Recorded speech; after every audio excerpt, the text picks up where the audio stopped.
Good morning, it's Susan at Fluid Fitness in the rowing room. Hope you're all good.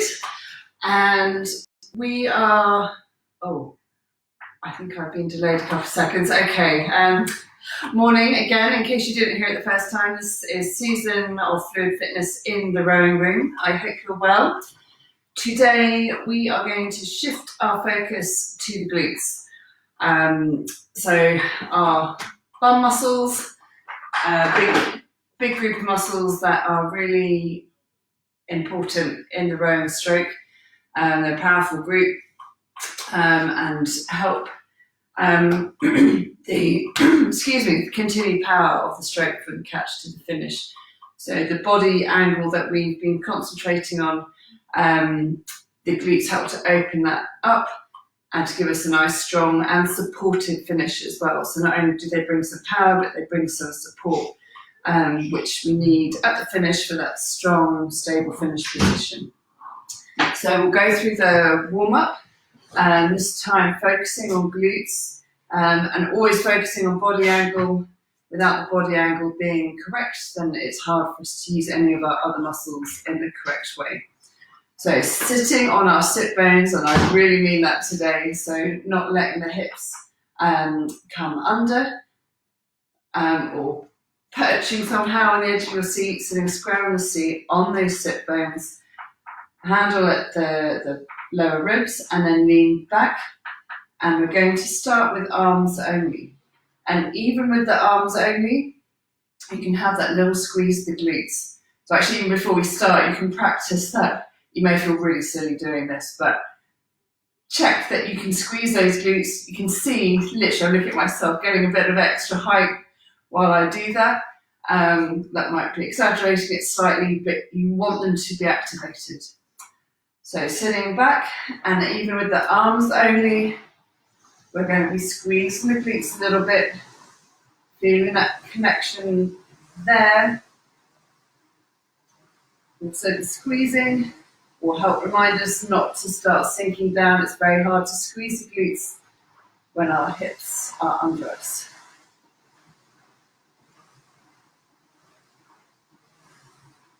Sit. And bringing in the body swing. Go. Arms, body, body, arms.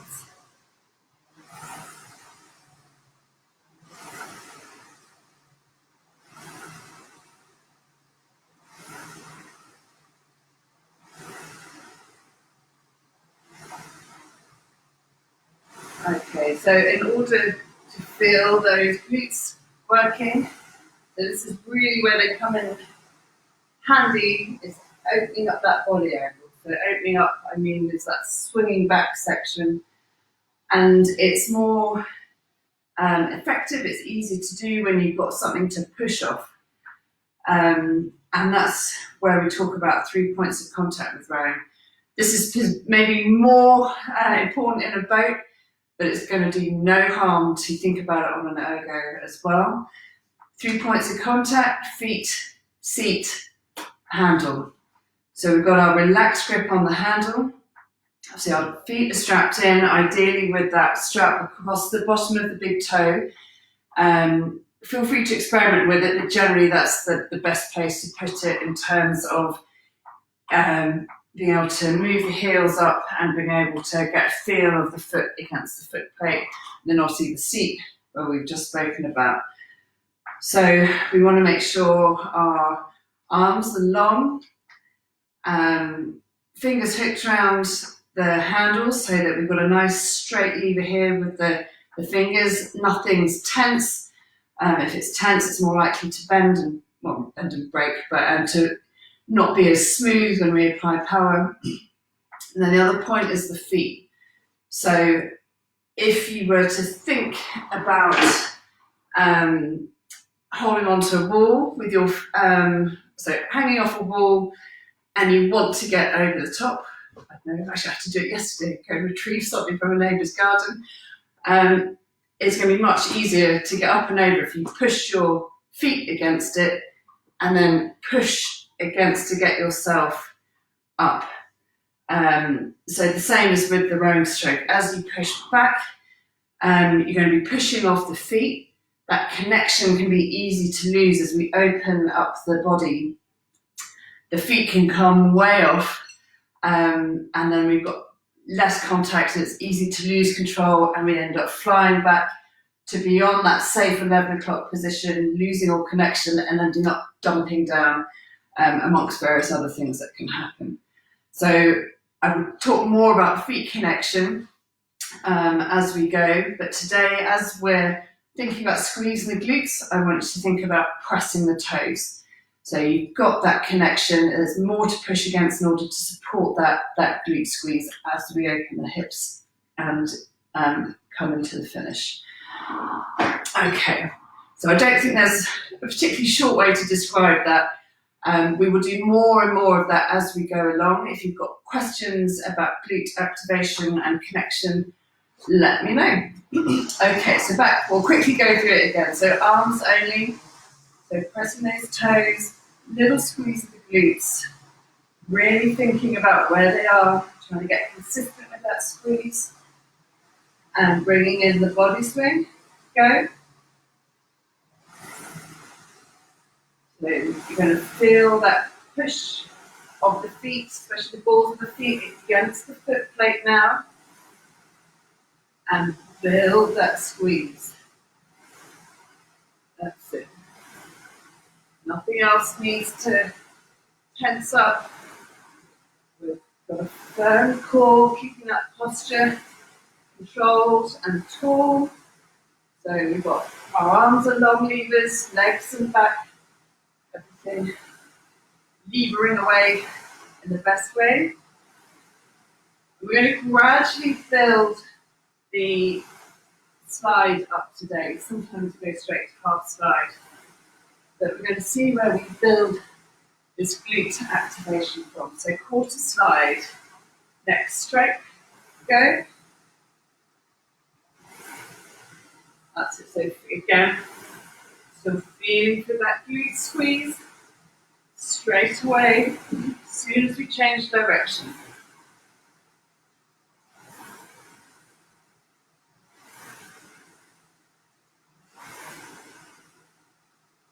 That's it, little squeeze, so keep sitting tall on that seat. Squeeze, and next stroke, half slide, go.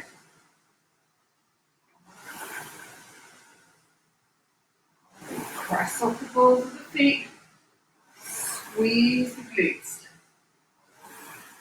So being careful not to open the body too soon now. So thinking about that squeeze, it might tempt us to heave off the catch, press, squeeze at the same time. Press the legs, press the lats, squeeze.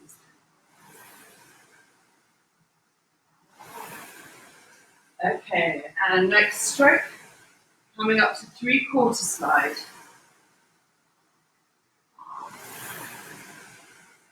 Good. So focusing on getting that body angle forward, holding it forward. That's it. So by 3/4 slide, it can be tempting to start lunging for more. Here, as soon as we reach forward, we lose connection a bit with that seat. And it's not until we start pushing back a fair distance we get that connection on. And it's wasted time and wasted power. So keep that body position still. As soon as we change direction, feel for that glute squeeze.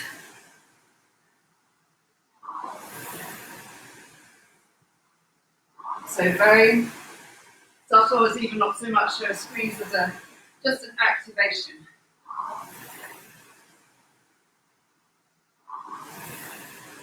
Switching them on, and then next stroke coming up to full slide. Go.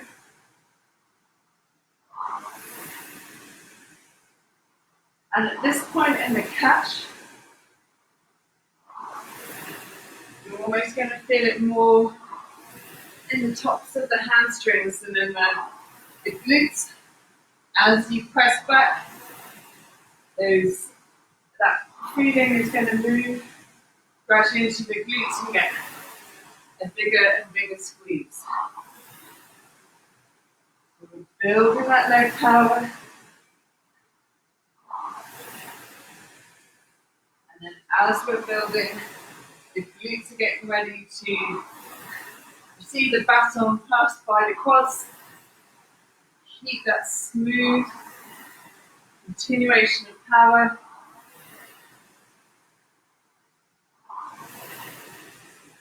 As we swing back.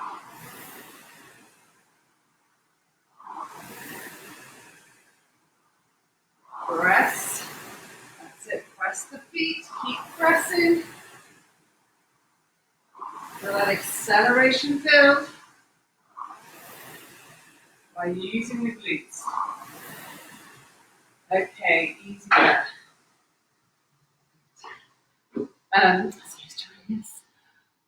Morning, Kate.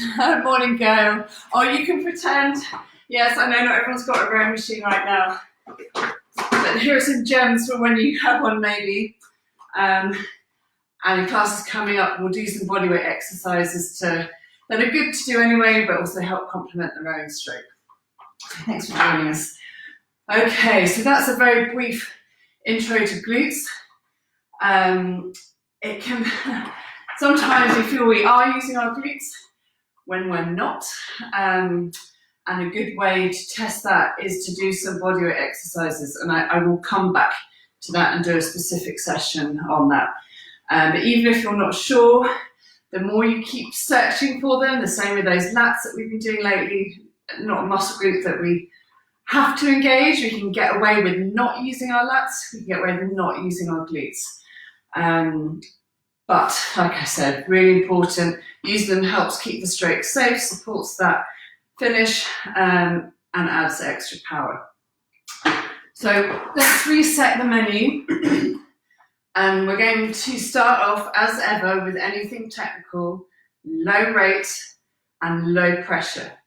So we're just going to row really calmly, get that smoothness, and then start thinking about how we're building that glute activation as we go. So sitting at the finish, and go. Arms, body, legs. Smooth, start really relaxed. No massive clenching anywhere. Feeling that connection at the catch. So feeling the resistance of the machine, of the fan spinning, in the abs and the lats, and now in the glutes as well.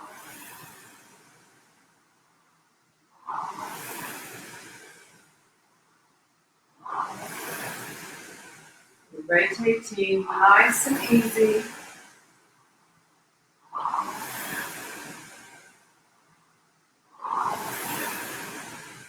And that analogy of climbing the fence, or wall, I want you to try and think about that now.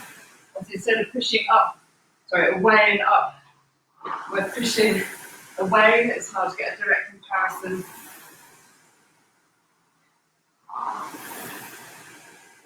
Recruiting those muscles as much as possible within the glutes. Press, squeeze. We exaggerate it a bit for this technical session.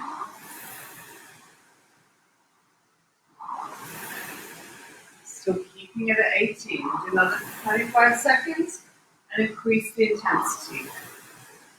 So even low rate, low pressure, still engaging 85% of our muscles.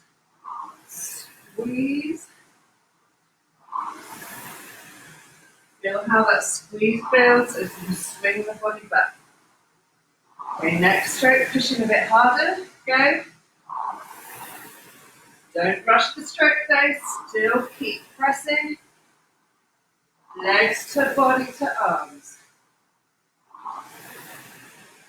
Priming those glutes to catch. That's it. the tops of the hamstrings.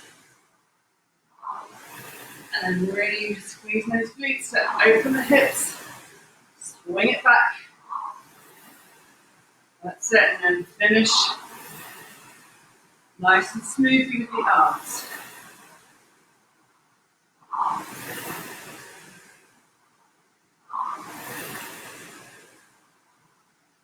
Press, squeeze.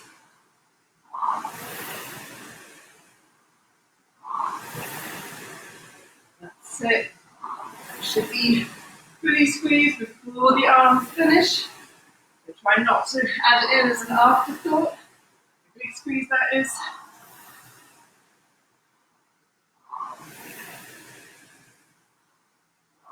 Okay, so let's have hand strokes, thinking about how tall they're sitting at the finish on those glutes. 1,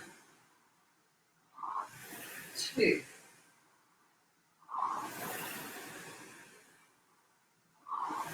4, 5. Good. Glutes on to the last moment. Arms away. Then those glutes can relax as the body comes forward. Oh, I think 2 more. Okay. Still at 18. Now we're going to do 10, but we're going to try not to use those glutes. Go. It should feel really slack now.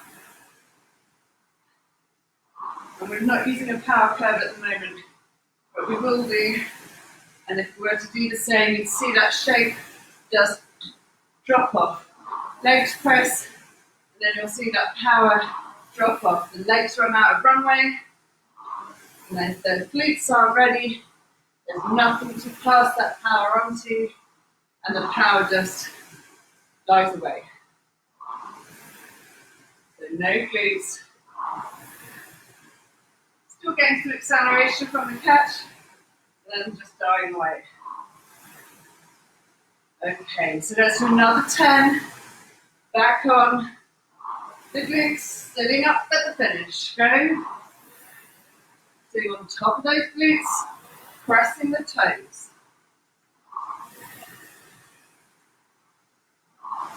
2, keep that rotating. 3, 4, 5. Keep squeezing. I know you've never heard the word squeeze used so much in such a short time, but we need that reminder.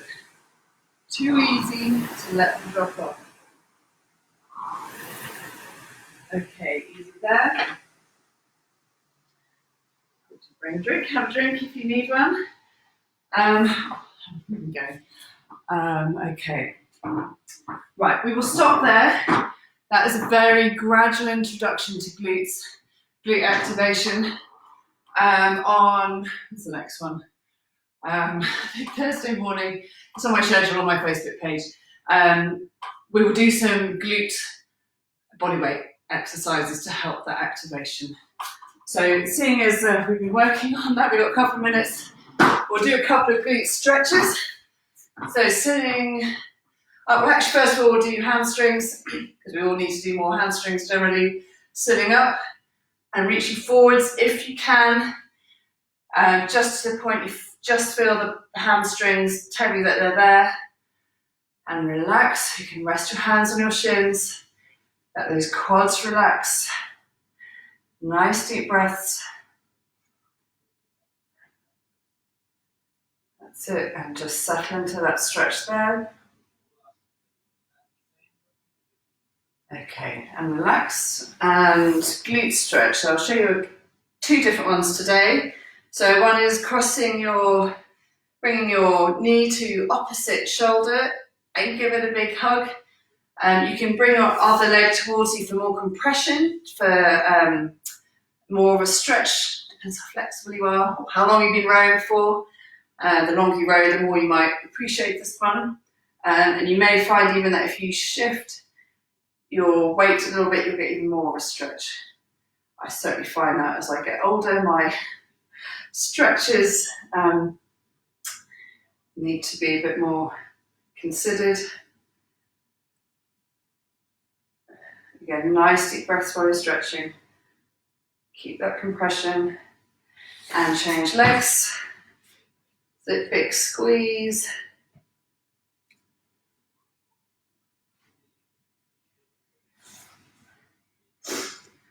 Nice deep breaths. Good. Okay, and then the other option, I certainly have clients who prefer this one over the other one. They find the other one not so effective. Feet up and just put your ankle across your knee to make a figure of 4. And then you can just bring your hold between the thigh and feel that stretch. Now, personally, I feel that more on the hamstring right now. But if I press on my knee, for me, I feel it in the glute a little bit more. So again, holding 20 to 30 seconds. Always make sure you're warmed up before you do any static stretching. Okay, and change legs. That's it. This is, for me, more effective on this side than the other for some reason. And I'm using my elbow to push my knee away. For me, that makes it more effective in the glute. Okay, so again, you can do 2 or 3 repeats of that, but that's it for our intro to glutes. Certainly lots more to do that. I look forward to seeing you next time. Bye.